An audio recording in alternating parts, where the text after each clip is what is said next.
Hello friends, कैसे हो आप सब लोग। तो आज जो मैं आप लोगों के साथ शेयर करने वाली हूँ best time table for house wife, specially जो हाउस वाइफ है, क्योंकि उनको ना टाइम निकालना स्टडी के लिए बहुत ही ज़्यादा मुश्किल होता है, क्योंकि घर के काम होते हैं, प्लस जिनके बच्चे छोटे होते हैं वो जिनके बच्चे ज़्यादा छोटे होते हैं उनके घर में उनको संभालना भी पड़ता है। उसके बाद अगर किसी के जैसे इन लॉज रहते हैं तो उनको भी संभालना होता है। मतलब घर में मेंबर अगर होते हैं तो जो अकेलेपन में जो स्टडी होती है, शांत वे में जो स्टडी होती है, वो थोड़ा मुश्किल हो जाती है। तो इसलिए जो हाउसवाइफ के लिए जो टाइम टेबल है वो स्पेशल होता है। मतलब और मैंने जो ये टाइम टेबल बनाया है वो 8 आवर्स स्टडी रूटीन है। तो क्या हाउसवाइफ जो है 8 आवर्स स्टडी रूटीन फॉलो कर सकते हैं? अगर मेरा ये जो रूटीन आप फॉलो करते हैं तो हाँ, ये कर सकते हैं, क्योंकि इसमें जो है मैंने जो स्ट्रेटेजी अपनाई है वो है अर्ली मॉर्निंग स्टडी रूटीन। क्योंकि जो हाउसवाइफ है, ऑब्वियस सी बात है, घर में अगर मेंबर है कोई ना कोई आपको काम के लिए बुलाएगा, क्योंकि हर कोई आपके ऊपर ही डिपेंड हो चुका है। क्योंकि हर कोई वो यही सोचता है कि कोई भी काम है तो आपको ही, क्योंकि आप ही घर को संभालते हो तो सारी चीज़ें आपको ही पता होती है, कहाँ पे क्या चीज़ है नहीं है। तो बेसिकली आपके ऊपर ही सभी डिपेंडेंट है। तो जब तक घर के मेंबर जगे हुए हैं वो ऑब्वियस सी बात है आपको परेशान करेंगे, मतलब हर एक चीज़ के लिए आपको बुलाएंगे। तो ये सबसे बेस्ट है कि अगर अर्ली मॉर्निंग स्टडी हम करते हैं ना, तो कहीं ना कहीं उस समय कोई जगा हुआ नहीं रहता, तो हम जो है अच्छे से स्टडी कर सकते हैं।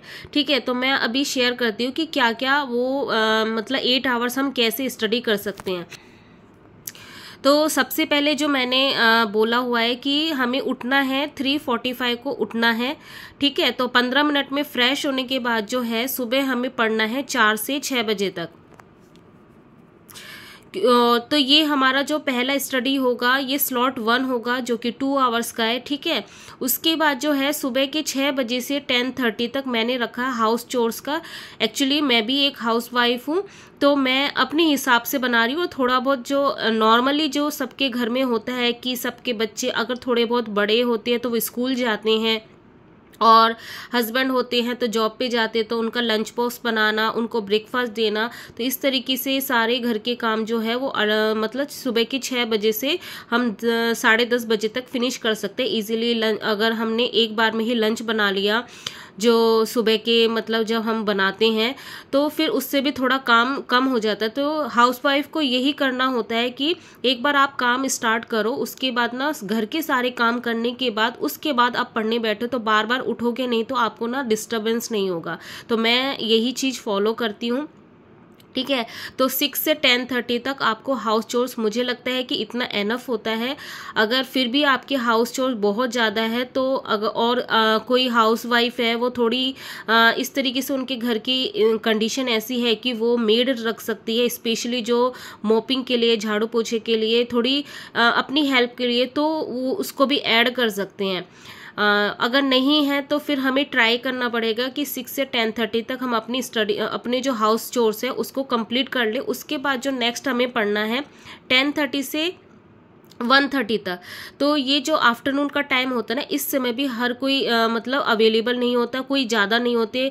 जिनके बच्चे स्कूल जाते वो नहीं रहते हैं, इन लॉज भी है, वो अगर घर में है तो सुबह का नाश्ता वगैरह हो चुका होता है, तो वो भी इस समय डिस्टर्ब नहीं कर रहे होते हैं। तो ये जो टाइम है ये बहुत अच्छा टाइम होता है, इसको भी आप यूटिलाइज कर सकते हो। तो 10:30 से 1:30 तक जो है ये हमारा स्लॉट 2 हो रहा है, और ये जो है 3 आवर्स की स्टडी हो रही है हमारी। इसके बाद जो है 1:30 से 4 बजे तक हमारा क्या है, लंच, रेस्ट। अगर क्योंकि हम सुबह पढ़ते हैं तो हमें भी थोड़ा रेस्ट चाहिए होता है, इतना घर का काम भी करते हैं तो थोड़ा कहीं ना कहीं रेस्ट की नीड पड़ती है। और अदर वर्क भी हो सकता है, जैसे कभी कभी ऐसा होता है कि जो बच्चे हैं उनको पढ़ाना होता है, कुछ भी हो सकता है। तो 1:30 से 4 बजे तक टी टाइम भी हो जाता है इवनिंग का, वो भी आप, इसलिए मैंने अदर्स में लिख दिया कि हर घर की अलग अलग नीड होती है, इसलिए मैंने सारी चीजें नहीं लिखी, शॉर्ट फॉर्म में लिखा है कि यहाँ पे नीट एंड क्लीन दिखे आपको। बस आपको ये दिखे कि हमें कितनी स्टडी करनी है और हमें घर का काम कितने में से कितने बजे तक फिनिश करना है, इसलिए मैंने शॉर्ट फॉर्म में लिखा हुआ है। तो जो है 1:30 तक अप्रॉक्स जो है छोटे बच्चे हैं वो स्कूल से आ चुके होते हैं। थोड़े जो बड़े होते हैं वो उनकी, जैसे मेरी बेटी की स्कूल की छुट्टी है 3:20 तक होती है, तो वो आराम से आ जाता है 3:30 तक घर तक। तो इसलिए मैंने उस हिसाब से भी बनाया कि जो भी हो 1:30 से 4 बजे तक हमें अपना जो है जो आफ्टरनून का जो वर्क होता है हाउस चोर वो हमें कंप्लीट कर लेना है। उसके बाद जो है शाम की जो स्टडी है वो है इवनिंग स्टडी 4 PM से हमें 6 PM तक करनी है। स्लॉट ये हमारा 3rd रहेगा, ये भी 2 आवर्स का रहेगा। तो उसके बाद जो है हमें करना है, अब उसके बाद जो डिनर का प्रिपरेशन स्टार्ट हो जाता है। इवनिंग के टाइम पे बच्चे इवनिंग स्नैक्स भी बोलते हैं, और जो घर के बड़े बुजुर्ग होते हैं, अगर किसी के इन-लॉज होते हैं तो उनका भी देखभाल करना होता है। हस्बैंड भी घर से मतलब ऑफिस से घर आ चुके होते हैं तो उनको भी टाइम देना पड़ता है। तो इस तरीके से बेसिकली जो है 6 बजे से 9 बजे तक 3 घंटे आपको क्या करना, हाउस चोर्स और डिनर प्रिपरेशन जो भी है सारी चीज़ें एक बार में करके फिनिश कर लेनी है। उसके बाद है रात के 9 बजे से 10 बजे तक स्लॉट मैंने 4 रखा है, ये ओनली 1 आवर का रखा हुआ है। इस समय तक क्या है आप बहुत ज़्यादा टायर्ड हो चुके होगे, तो आप क्या करोगे, इस जो लास्ट का जो 1 घंटा है रात का, इसमें आप ना ज़्यादा कुछ पढ़ना मत, आप क्या करना, रिवीजन करना। ठीक है, मैं लिख देती हूँ यहाँ पे। तो ये जो 1 आवर लास्ट का हमारा डे का जो लास्ट होगा, इसमें हमें रिवीजन करना है। रिवीजन कुछ भी हो सकता है जिसमें आपको थोड़ा थोड़ा डाउट हो रहा है।